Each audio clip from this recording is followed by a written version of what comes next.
this next skill that I want to teach you, for those of you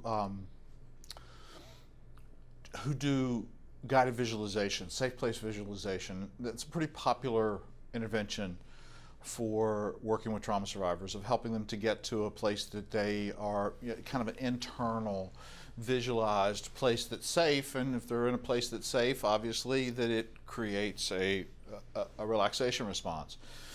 Well, in 1999, I was doing that when I was running the Traumatology Institute. I was teaching the participants of the Traumatology Institute to do guided visualization, and I got a call from the Board of Professional Regulation from Tallahassee in Florida telling me to cease and desist teaching the participants of the Traumatology Institute guided visualization.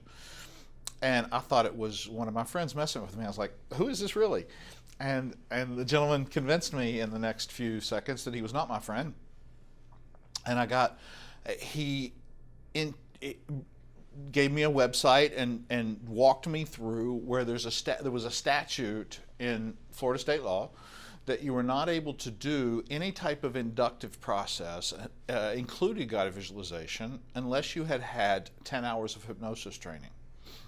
Now that's since changed.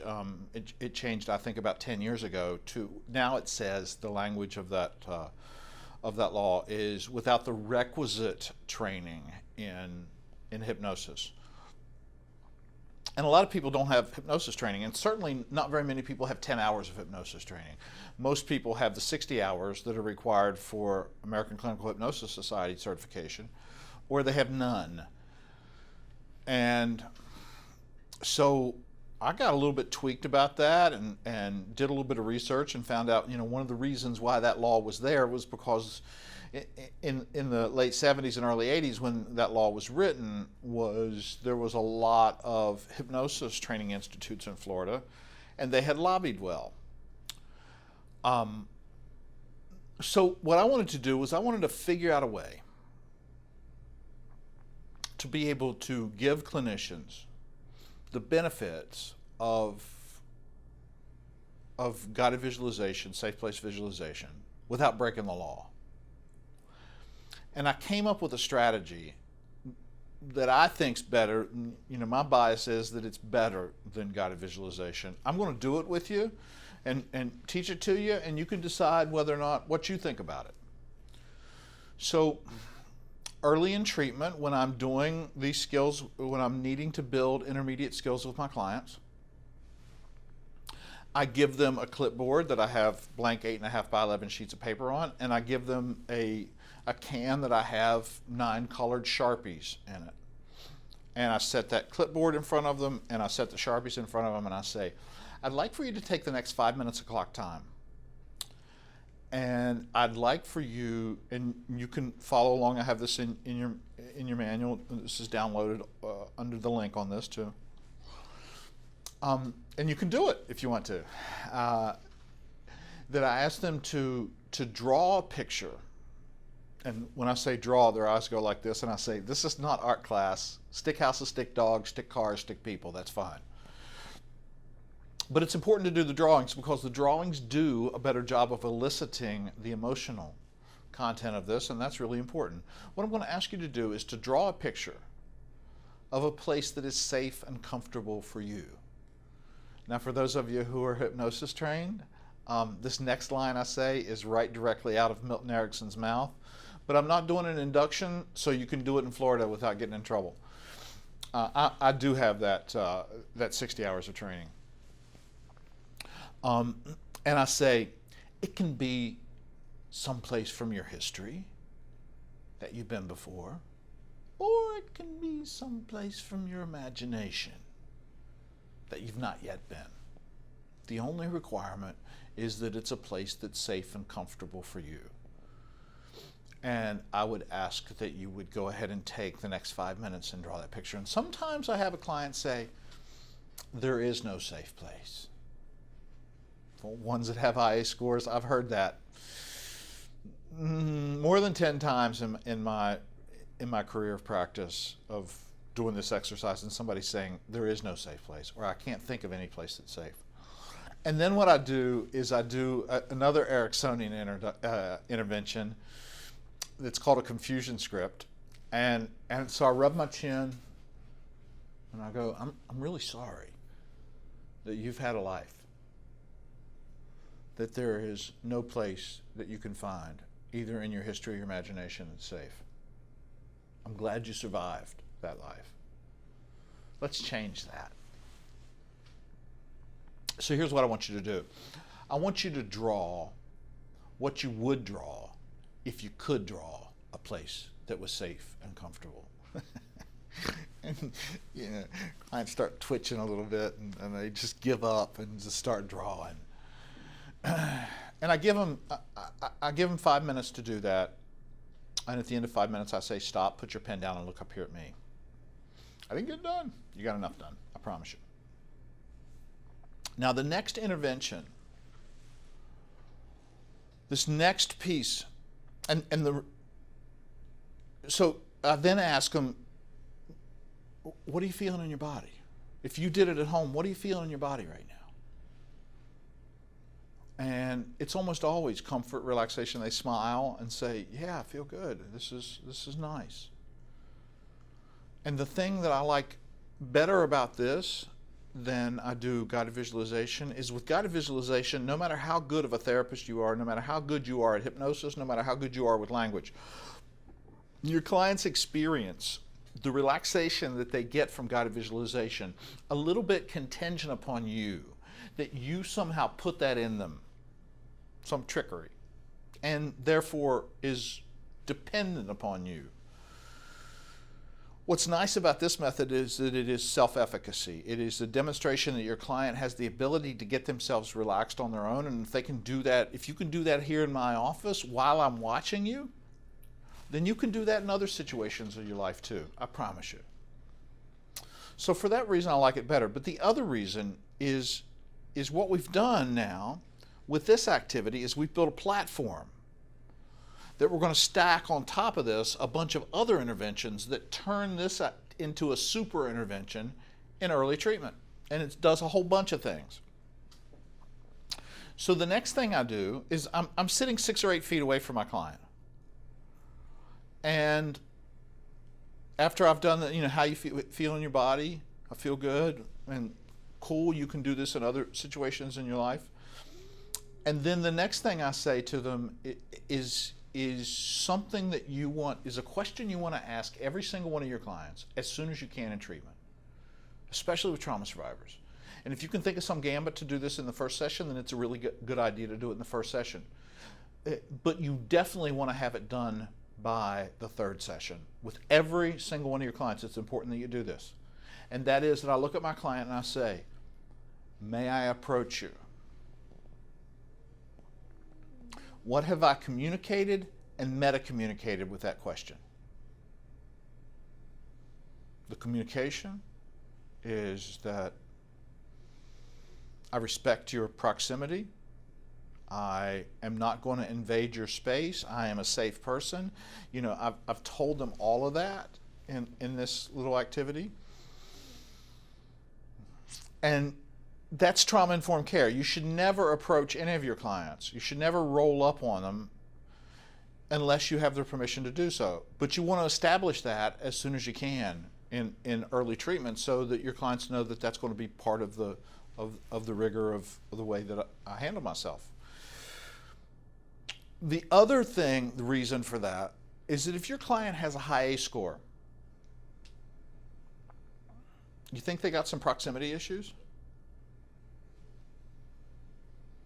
How many people have ever asked them for permission to approach them before?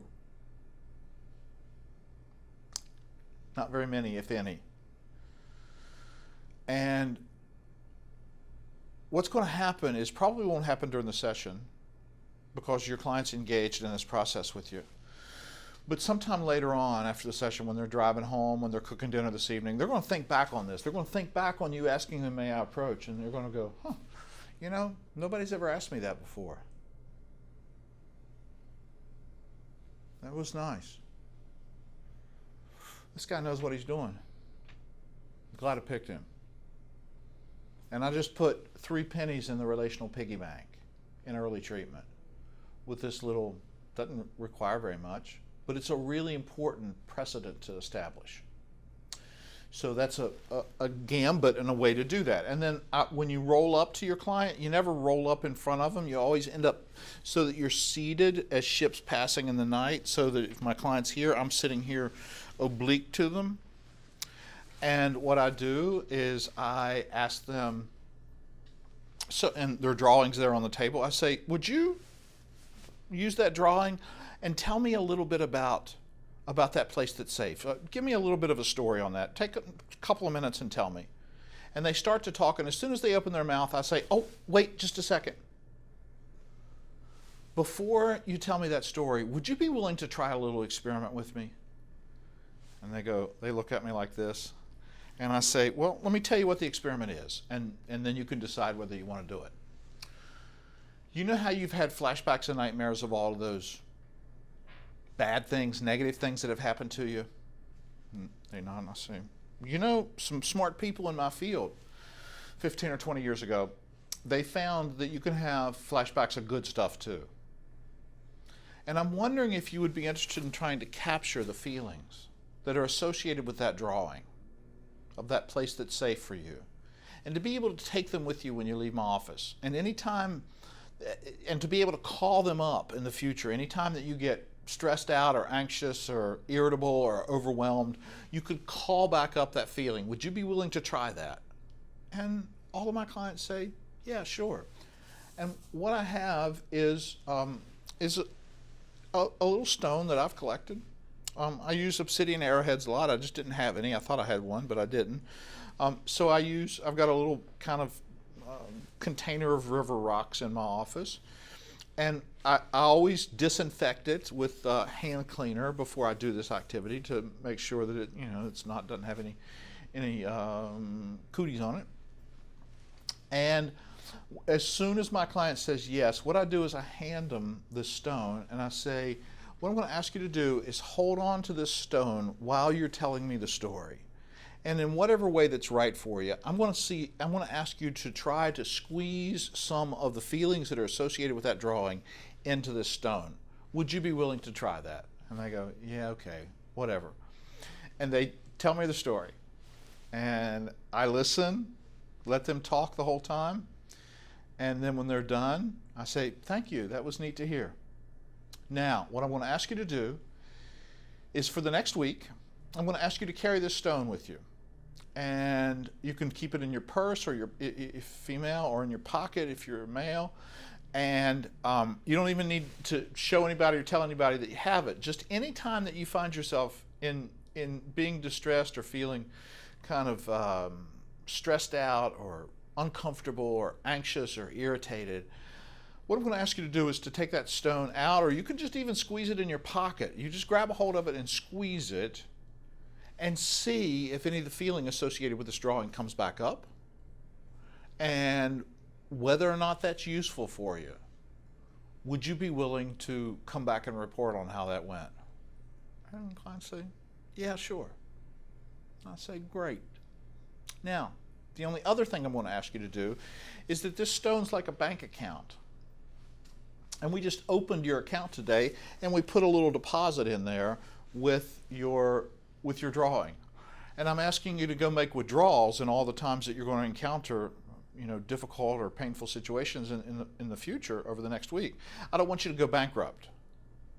So what else I'm going to ask that you do is any time over the next week you have a moment of peace, comfort, joy, any good moments, I'm going to ask you to take 10 seconds and let yourself just settle into and enjoy those 10 seconds of comfort and peace.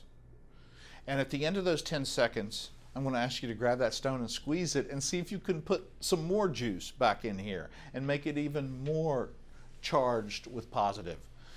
And whatever that means, or whatever way that works for you. Would you be willing to come back and report on how that went, how that goes? And they say, sure. So what have I just done? A bunch of stuff, right? First of all, what I've done is a neurolinguistic programming technique called anchoring.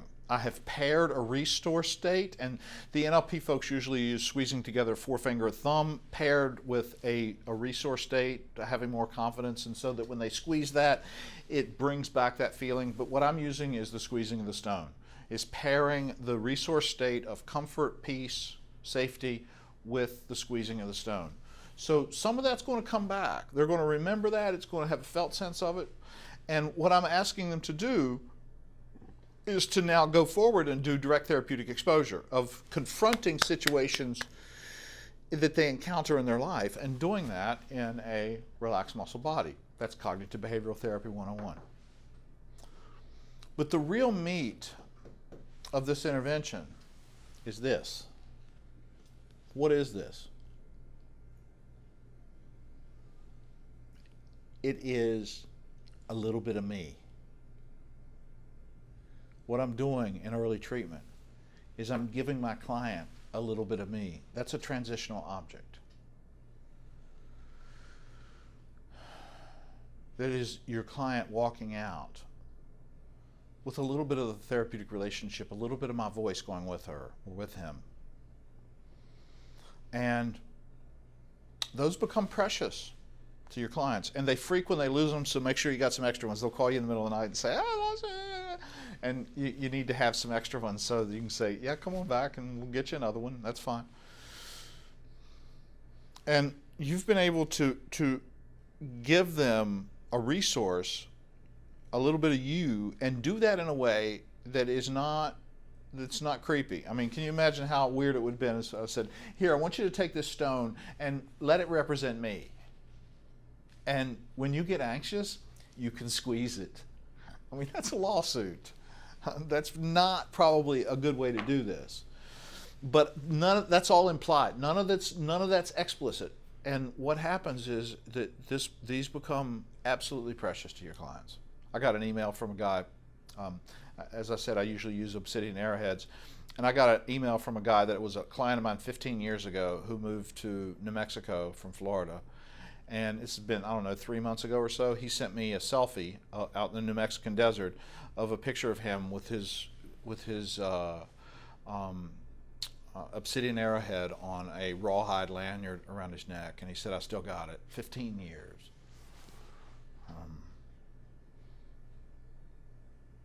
It's a building of secure attachment. And just a brief statement on that. Some of my experience. I started therapy when I was 30 years old for my ACE score of 9. And it was weird, you know. I went to therapy. I was working as a therapist, so I understood all this, and yet I still had the expectation that my therapist was going to fix me. And I went in and was completely passive, and it wasn't until 6 or 8 or 10 sessions into it that he finally said, "Eric, I don't know what else to do with you." And that was when I finally started engaging in a collaborative process, which is what we talked about with the FIT, that even though I had been doing this as on the other side, I didn't know how to be a client. And that's what FIT does really nicely. But here's what the really cool thing that happened in therapy that was just an unanticipated gain for me is up until I started therapy, anytime that I went into something, that I engaged in something that was challenging, that had a high demand, that was scary, what I had, my space would collapse, and I had an instinctual way of coping with that, with criticism, with harshness. "Eric, you're going to screw this up. Why do you even try? Why do you even try to do stuff like this? You know that you're going to make a mess of it. It's going to end up bad." And you know, I was tortured by that voice. I look back on that today and I have some compassion, because what I see was that voice was trying to protect me. It was trying to keep me away from something that was going to hurt, or potentially hurt, perceived threat. But I didn't understand that at the time for sure. And what happened was, as I continued to go to therapy, 6 months into therapy, that voice changed. Instead of it just being critical, what happened was that I would ask myself, what would Charlie say to me right now? And there would be follow his voice. I would hear his voice in my head saying something encouraging. And I can only see this retrospectively. I didn't realize that in real time while it was happening. And then a year into therapy or so, probably, what happened was it stopped being what would Charlie say to me, and it became my own voice that started to say things like, Eric, it's going to be okay. You're going to make it through this. I promise you. You've got all the resources to be able to do this. And I started to be able to have that kind of internal support and encouragement that I just didn't have. And that was a result of building secure attachment with another human being. I missed out on that in my development, but I got that, and that came from therapy. And a lot of times that's what we do for our clients, is we build their first experience of secure attachment, and from secure attachment starts to come all kinds of wonderful things. And that is therapy proper. And this is a really nice way to start that. I have that written out for you there on the link, and along with the templates to be able to do that. I hope that you find this useful.